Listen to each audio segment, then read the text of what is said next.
Everyone, this is Kijibo Vlogs, a Filipino reactor based here in Saudi Arabia, and welcome back to my channel. Agad-agad gawa na itong reaction video, ang Barda compilation. Ang masasabi ko lang for today's video, ikinasal na daw ng April. Yan yung bagong chismis nila.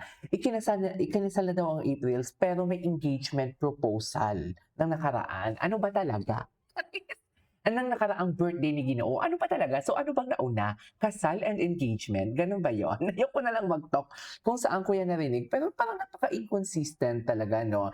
Yan lang talaga ang pagiging consistent ng mga basher and gumagawa ng kwento. Ang pagiging inconsistent nila. Sa totoo lang, dear, kuhang-kuha talaga nila ang talent nila. Pagdating sa Barda, hindi sila consistent. Inconsistent sila. Pero ang consistent sa kanila kung ano ang pagiging inconsistent nila. Nagigets mo ba ako? Nagpasabog sila, lumabas sila ng kwento, lumabas sila ng chismis na, gabi no, chismis agad talaga tayo, no?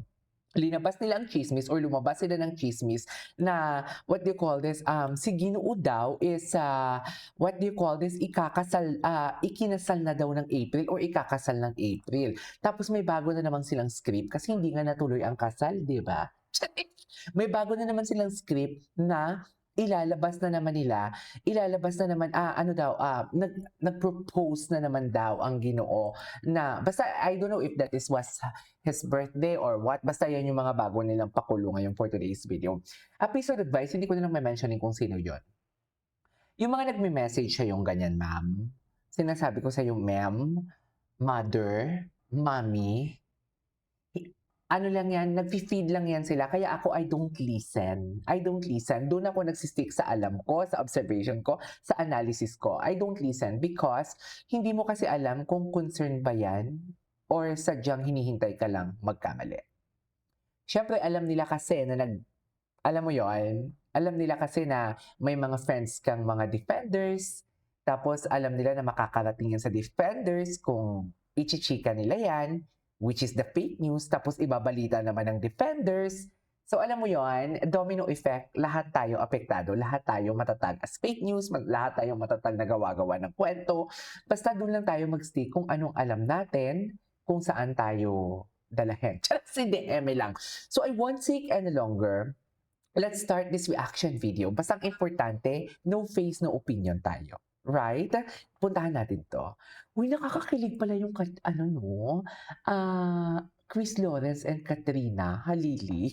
Totoo lang, nag-watch ako ng vlog nila kagabi. Nakakatuwa naman pala. Anyways, panoorin natin to. Oh, what is this? Tall and Moreno. Moreno ba siya? Ano ba? Hindi ko maputi pa si David. Iba yung kaputian ni Alden kasi sa kaputian ni David eh. So I consider David na hindi siya masyadong maputi. Kaya hindi nakakagasawa ang kagwapuhan niya kasi ang ganda ng kutis niya. Anyways, ano na naman to, Ginoo? Yung eyebrows niya talaga, pag nakakulot talaga. Pero hindi bagay sa kanya yung long hair, no? Ganito, hindi talaga bagay sa kanya. Bagay talaga kay Ginoo yung clean cut, which is yan yung gusto ni Bibi. Ito na nga, kasal-kasal, hanggang sa harap ng dambana, Barda. I love it. I love it. Diba? Gusto ko to. Sabihin na naman na dilulo. Yan lang talaga yung panama nila sa atin, no? Yan lang talaga yung tipong, alam mo yung kaya nilang ibato sa atin, yung dilulo. Tapos pag sinagot mo sila, oo, dilulo kami. Ano naman ngayon sa inyo? Hindi na nila kayang i-defend. Hindi na kaya nilang i-defend ang kanilang mga sinasabi sa atin. O ngayon, kung dilulo kami, ano ngayon? O di ba wala na silang sagot? Kasi yan lang talaga yung kaya nila. Eh sila, ilang beses, tingnan mo, hindi din nila sinasagot kung ilang beses silang tumakli sa mga balita nila for today's video. Right?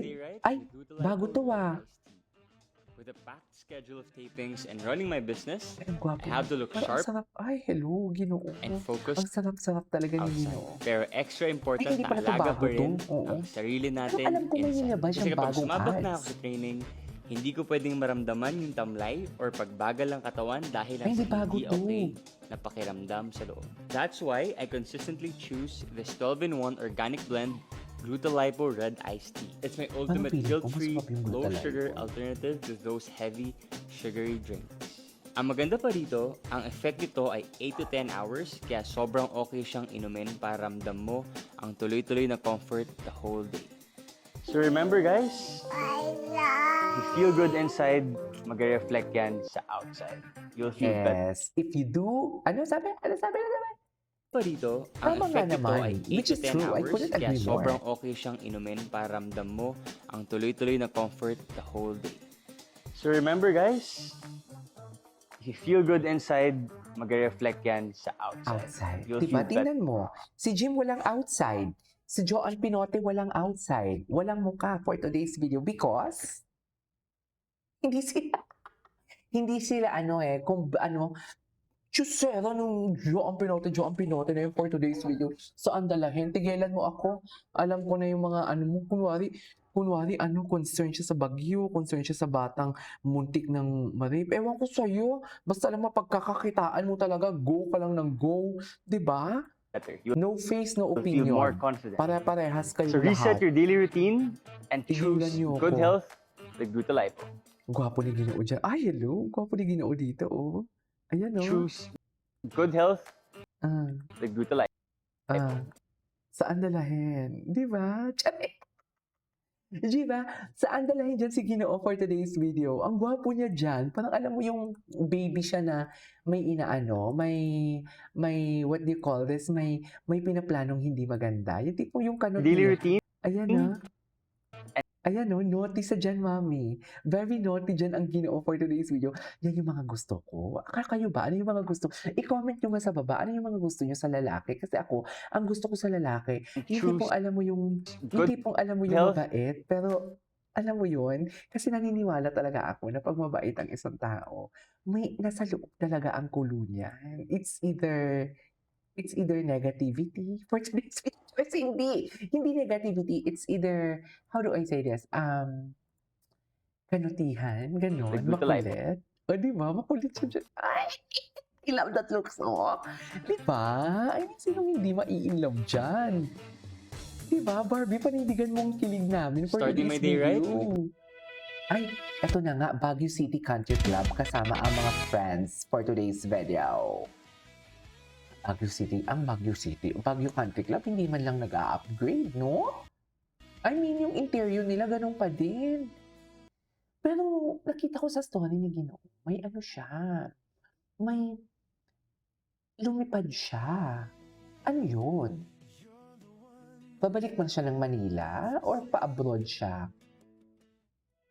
Wow, ang gwapo naman ni David Licauco. Ay, talaga kasama ba? ang kanyang mommy at brother niya sa kanilang latest Ganda. photo. Alam mo, kamukha ni Mami Eden si Barbie Fortesa, no? Pareho silang gwapo ng kapatid niya. Marami ang humanga sa kanilang Magkamukha sweet kasi at sila, beautiful ate. family moment. Ate ko, magkamukha sila. Ay, David, ikaw ako birthday party celebration.